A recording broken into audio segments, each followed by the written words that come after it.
What's happening, everyone?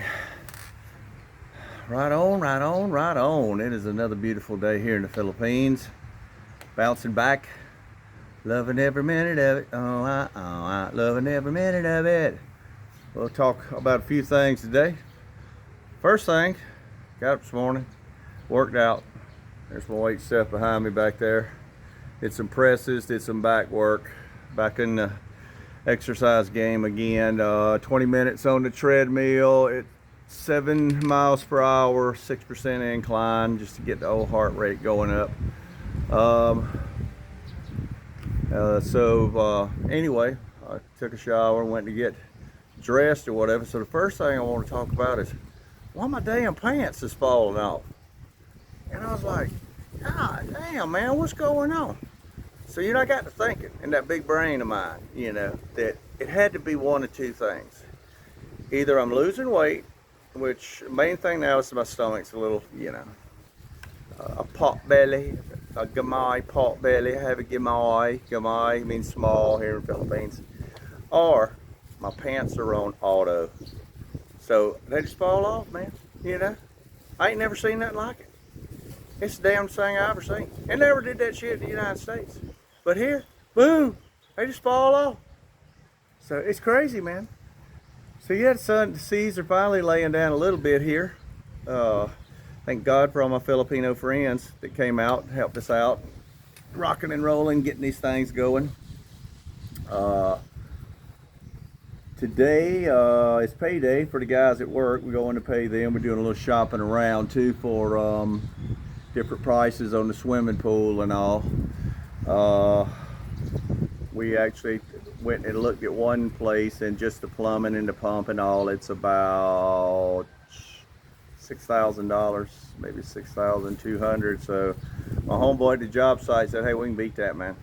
We can beat that. So I said, get the boots on the ground, Jack. I want you to go out, scout about, see what you can come up with.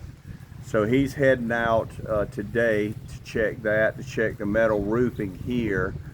The metal roofing is a trip, man, because in the United States, it's the last I checked for pro panel metal, just plain, not like these Chinese or Japanese type wavy roof, which basically looks like tile I have in Florida.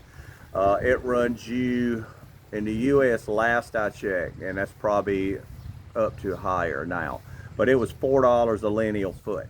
That's just for the metal. It's probably, I would say, it's probably $6 a lineal foot for metal. So you'd average probably putting 15 or 20,000 just in the metal for a roof in the U.S. Here, right now, I'm checking prices now, but from what I'm understanding is we are looking around 300,000, which is about $6,000.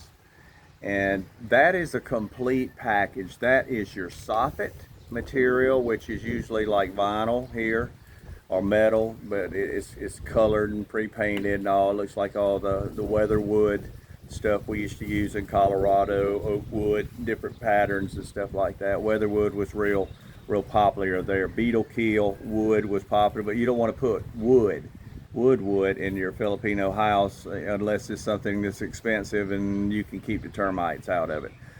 So this is included with your roof package.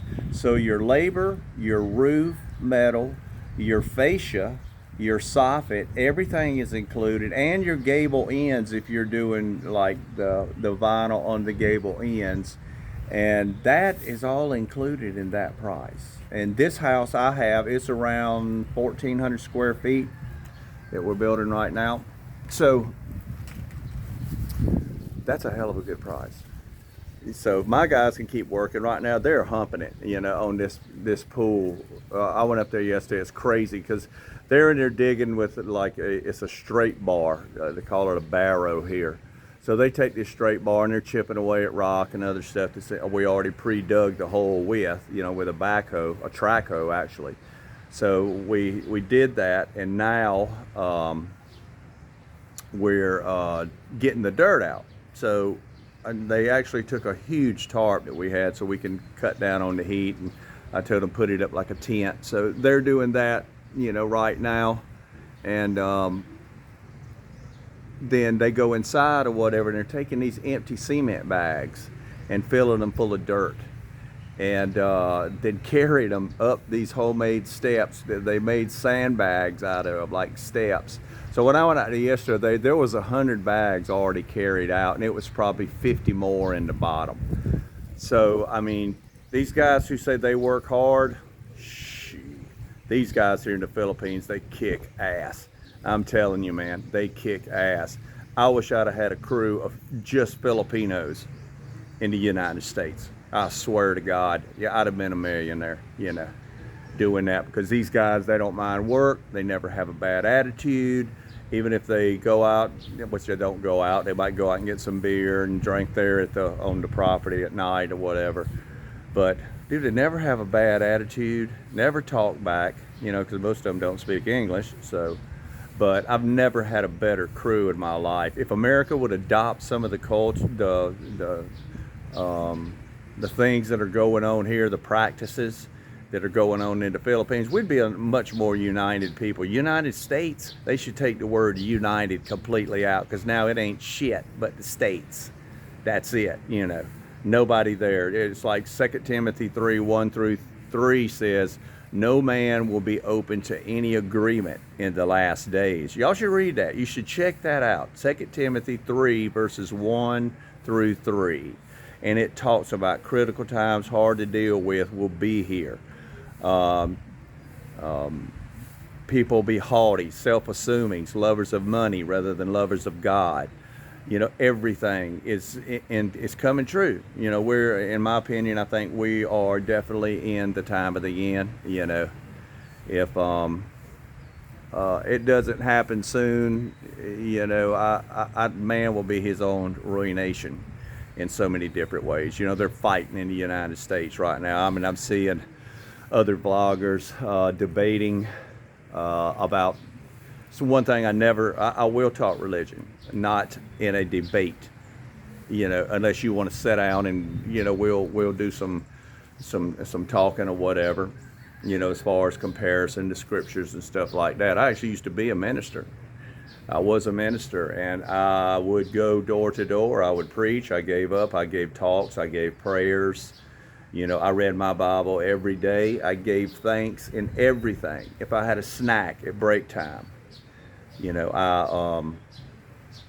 I would give thanks for that. You know, so God has been incorporated in my heart since I was a child. You know, thanks to my mother and father. You know, they were Jehovah's Witnesses, and I love the Bible. I do. I'm still understanding it. You know, I'm waiting for the other scrolls to be opened that the Bible talks about. You know, because I want to know. I got a lot of questions. You know, but yeah, the relationship, I make sure my kids, they have it with God as well, you know, here, because I'm gonna tell you what, without God and Jesus, I don't think you got a chance. You know, if you do, you're luckier than I am, because, you know, I think that's another thing. I'll tell you a few little pearls about life. I think life gives you so much luck, good luck, and then one day it just runs out. And that's it. And then God or whoever is holding the reins says, okay, you got all this good luck now. Now you're on your own. So what are you going to do with it? You know, I mean, I was lucky my whole first, I'd say 30 years of my life. And then all of a sudden I felt like I got dropped. And I had to pick up the fight. I had to pick up the sword, you know, and start doing everything. And it's been a constant fight. Harder and harder, like I say, critical times, hard to deal with, are definitely here. So it's, you know, like I say, with religion, I'll talk about that. I don't talk about a lot of crap on the news, you know, because people are geared to argue. People are geared to take a position. You know, a lot of times, even if they don't even believe in it, they just take a position and say, I don't agree with that, you know. So I don't like that, you know, because I don't need to do that, because it'll take me to a place that you don't want to see. You know, I can get mad dog mean if I had to. It's part of my damn makeup, you know. I'll give you an example. I may have already brought this up before or whatever, kind of the way the South is raised. The South is raised family oriented, you know. Manners, good manners, all that stuff. My daddy used to look at me. You know, if I was in church or something, I was whispering and talking or what, he would just look at me, and I knew I better shut my mouth. You know, so I had that kind of fear, godly, it's kind of like a godly fear of my parents and stuff. So, you know, I try not to disrespect people. You know, I try and show as much respect for them as I can.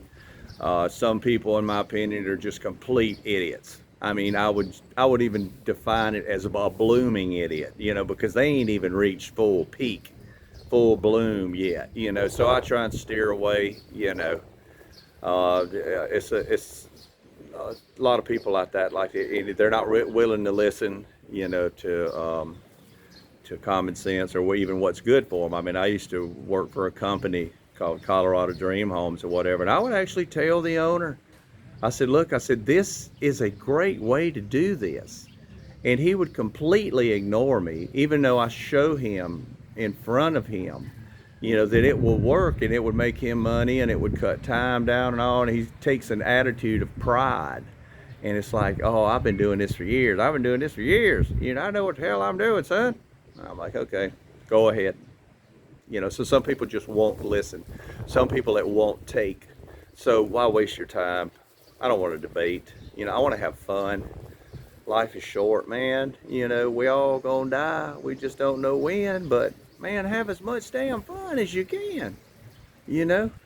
Get up off of that couch. Get up off of that ass. And get out here and have some fun. You know, take a trip to the Philippines. Be wild. Be crazy. You know, I'm one of the wildest cats you'll ever meet. You know, I do not mind taking a chance. As I get older, I'm more reserved because of my kids and stuff, if they're with me. But, man, I'm the guy out there, you know, doing 120 kilometers per hour in my truck on an empty road coming from Darwin all the way to Château just to see what that truck can do. You know, I make sure that I'm safe and stuff. But, I mean, man, it's in my nature. You know, my mom used to say I'd get a look in my eye of wildness, you know, and wild and crazy, you know, and I dig that. I do. I'm glad I had that in me or whatever. My first email was Mr. Excitement. So, to kind of get you a clue. Plus, being Southern, man, it's off the hook. It is off the hook. That's what I'm talking about, man. If anybody knows, you know. So, I mean, keep it real, man. Keep it live. You know, if you got any questions or whatever, hit me up. Today, I absolutely have no clue what we're doing, but I'm sure life is going to give me a surprise. You know, we thought about taking the dirt bike out, you know, maybe going cruising on it. This is a little bit up close to my son's bike. It's a 150 CRF dirt bike. She's a bulldog too, so you can go anywhere with that. That's Jammer's little cruiser. Even though he takes mine everywhere, you know, I look up. He asked me for the keys to the car the other night, and I'm like, get out of town, boy. You ain't getting my damn car keys. You're 12 years old. You know, gonna get your damn daddy in jail or whatever. And you know what's crazy here, dude, is you will literally see kids. I swear, dude, they look like 10 years old, maybe 12, you know. And I mean, these little kids riding around with another kid on the back of their motorcycle with no helmets. No helmets, man. It's crazy, you know. It's crazy or whatever, you know. And you know, so I tell him, I said, man, you know, here you have to drive defensive every time. Your mirrors and your horn are your best friends. You know, 360-degree view you better have, because somebody will zip up beside you, somebody will cut in front of you. You know, so I've been here, back here, 8 months now. So I had to get a refresher course and all. So yeah, it's always a learning experience on the highway here. Here's some nice green mangoes. Oh, look at there, man. Can you see them? Oh, take a closer look. Yeah. Oh, look at that. A big old green mango. That's what I'm talking about, man. If I get up here, I don't have to eat that. Because you know why? Because I love eating. I love food. I was getting fat and I had to stop. Because I love eating. I love my cheese pizza. I love my bacon and cheese hamburgers and cheese and french fries. Oh yeah, why is it that the things we love the most are the things that kill us? There's another lesson in life. Another lesson in life. You want to find something that you lost, look for something else. I will almost guarantee you the last thing that you were looking for, you will find it. I don't know why that is, but it is. Another one, never say never. Because I've known people that have said never, and boom, right away it happens. The old man who taught me how to do construction work in South Carolina, he actually, he had an old truck he called Sofaroni. He'd had it for years. He said, you know, he said, Sofaroni ain't never left me stranded. Guess what? That afternoon, Sofaroni died. You know, and I was like, dude, never say never. Never say never. Never, you know, jinx yourself. And I believe in jinxing yourself. I believe if you're on a job and everybody's like, man, it sure is going great, you know, then next thing something goes terrible. You know, it's just, I don't know, the facts of life, the way I've seen it. So, you know, you never jinx yourself. You know, all I got to say is God's a funny guy. God is a funny guy. So anyway, guys, I'm still trying to get hooked up with my guitar player. He's been really busy here lately. He is down playing in Darwin right now at a place called Local. If you can, check him out. I think tonight, Friday night, no, tonight's Saturday night. Tonight's a live band down there. So you may want to go check it out, hit it up. It's right on the National Highway on the right. It is white fenced area, you know, just kind of slow down, but it's a garden type setting, great food, you know, good music tonight with this live band. So anyway, guys, you enjoy your day, you know, get them tickets, boys, get them tickets and come on over. Yeah, because it ain't nothing to it but to do it.